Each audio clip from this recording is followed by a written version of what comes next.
pas melantik pertama kali, saya ingat yang paling benar-benar happy itu tuh yang paling gembira itu pasti orang tua.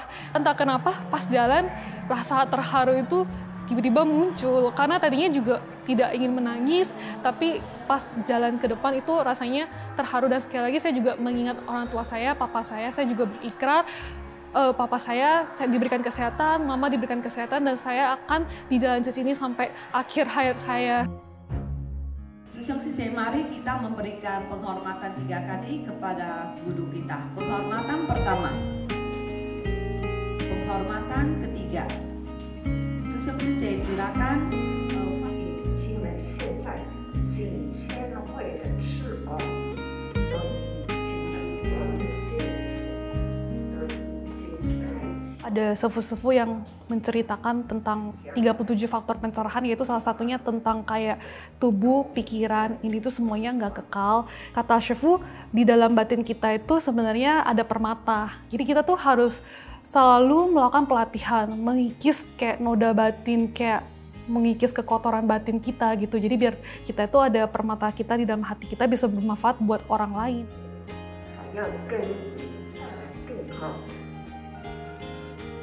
Nama saya Jessica Salim. Sekarang usia saya udah 32 ya. Setiap kali kegiatan itu yang dirasakan kebahagiaan ya, happy, terus bersyukur. Terus pokoknya setiap kegiatan itu akan belajar banyak hal.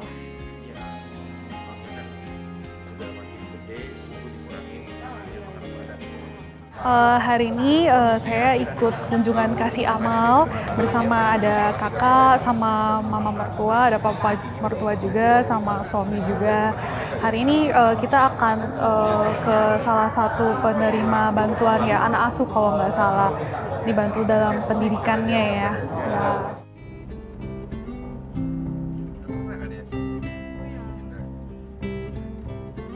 Ketika ngikutin kunjungan kasih ini sih kita bisa belajar banyak hal ya. Karena seperti kata master itu kita baru bisa masuk ke kehidupan, kita baru bisa belajar, baru kita bisa tumbuh kebijaksanaan. Jadi dengan ikutin kunjungan kasih ini kita jadi belajar banyak di kehidupan tiap orang tuh berbeda-beda. Pagi Bu, Bu Yanti.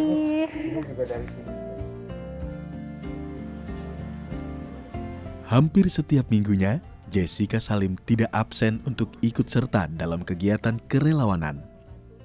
Ini menjadi kesempatan baik baginya untuk bersumbangsih bagi sesama melalui berbagai misi seci. Salah satunya adalah misi amal.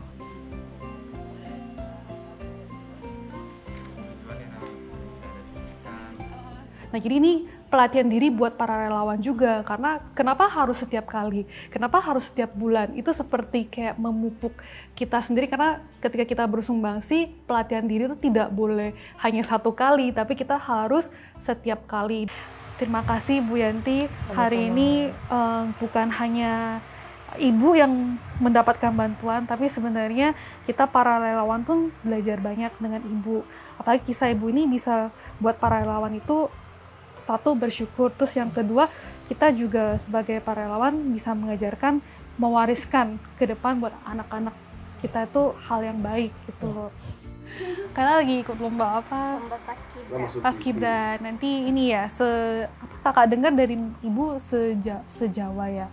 Oh, ini kakak dengar Kaila punya. Kaila semua. Oh, ini ya tadi pianika ya, ke daun ke depan apa yang kita mau, kalau kita tekun pasti bisa, ya kan? Sekolah juga gitu semuanya. Bisalah, semoga menang ya, kakak doain. Bisa. Semangat.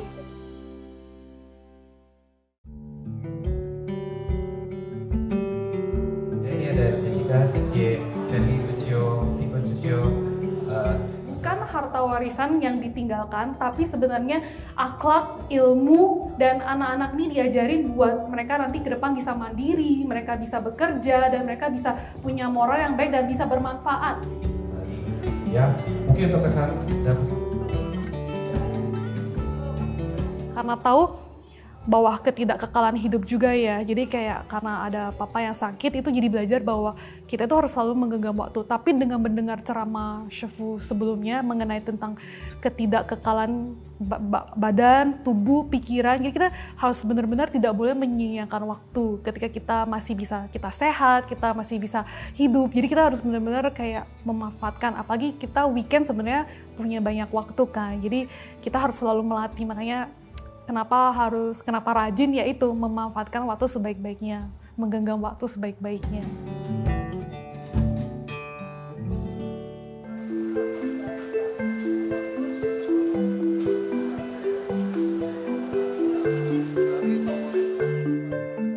Itu di tahun 2020, jadi kan papa memang didiagnosa itu kanker usus. Cici tahu papa pernah sakit, jadi ketika bisa membantu itu orang yang sakit itu benar-benar adalah hal yang luar biasa. Walaupun mungkin dari hal kecil, hanya mencuci alat bedah atau mungkin jadi kayak kuanhai orang-orangnya, tapi itu sangat bermakna buat orang yang sakit ataupun keluarga yang pasiennya lagi sakit gitu. Jadi memang ketika bisa menolong di Baksos tuh kepuasan tersendiri ya, rasa bahagianya itu kayak luar biasa. Dan yang paling membahagiakan itu adalah kadang di Baksos itu kita jadi belajar ketemu banyak opa-oma yang dari daerah-daerah, dimana memang itu benar-benar rasanya kayak lihat opa-oma tuh memang happy banget, karena dari kecil juga kakek nenek Cici kan memang udah almarhum ya, jadi kayak menemukan opa-oma di sana itu sebenarnya sangat bahagia. Jadi kayak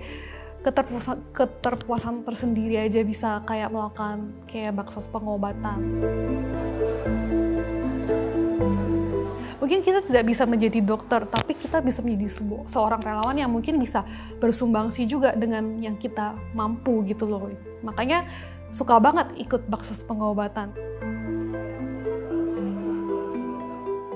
Mungkin berbakti itu mungkin bagi papi bukan kayak oh kasih duit aja udah selesai, tapi sama-sama bersumbangsi. Dia akan happy kalau lihat anak-anaknya itu semua bisa bermanfaat buat banyak orang, bisa bersumbangsi gitu. Apalagi bisa bersama-sama bersumbangsi itu mereka makin bahagia.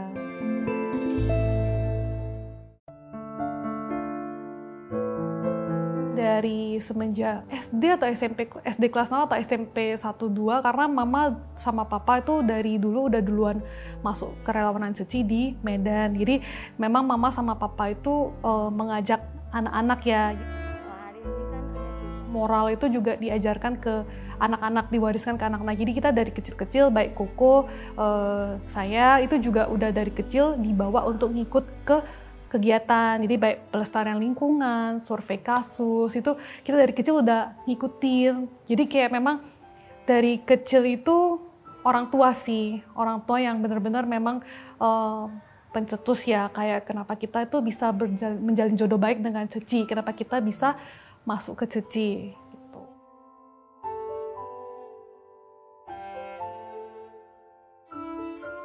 Harapan Cici juga semoga nanti kalau ke depan punya keluarga, punya anak gitu, pembekalan ini yang paling penting sebenarnya. Bukan kayak harta warisan, tapi pembekalan mengenai mereka bagaimana bisa mengenal Cici, jadi mereka bisa belajar lebih bijaksana. Papa sama mama kenapa sampai udah sakit masih mau ikut kegiatan. Walaupun capek, pinggangnya sakit, tetap ikut kegiatan. Tapi mereka happy gitu loh, karena ini memang sebenarnya pelatihan tanpa henti, tanpa jeda. Jadi itu yang dipelajari dari mami sama papi sih. Papi itu tetap kayak, iya kenapa motivasinya mau sembuh buat bisa bersumbangsi buat banyak orang lagi gitu. Sangat bahagia ya, seperti kata master ya, kita mewariskan cinta kasih dari generasi ke generasi, bukan mewariskan materi atau harta atau apa, tapi yang paling penting mewariskan cinta kasih, kita wariskan kepada anak cucu kita. Ya, karena mereka ikut dan kerja Ceci, saya merasakan sangat sukacita. Jadi pada suatu saat kalau nanti saya tidak ada di dunia ini, saya bisa perginya dengan tenang. Kesuksesan terbesar dalam kehidupan manusia adalah bisa bangkit kembali dari kegagalan. Benar-benar mengenal Tzu Chi membuat pribadi kita tuh selalu improve jadi seseorang yang lebih baik sih.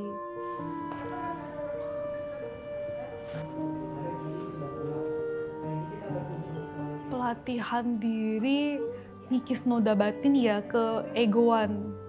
Ya namanya kita masih muda ya. Masih muda itu kita suka compare kan sama orang lain. Lihat Instagram, itu apalagi kita milenial. Jadi kita suka ngelihat, oh di sana lebih sukses.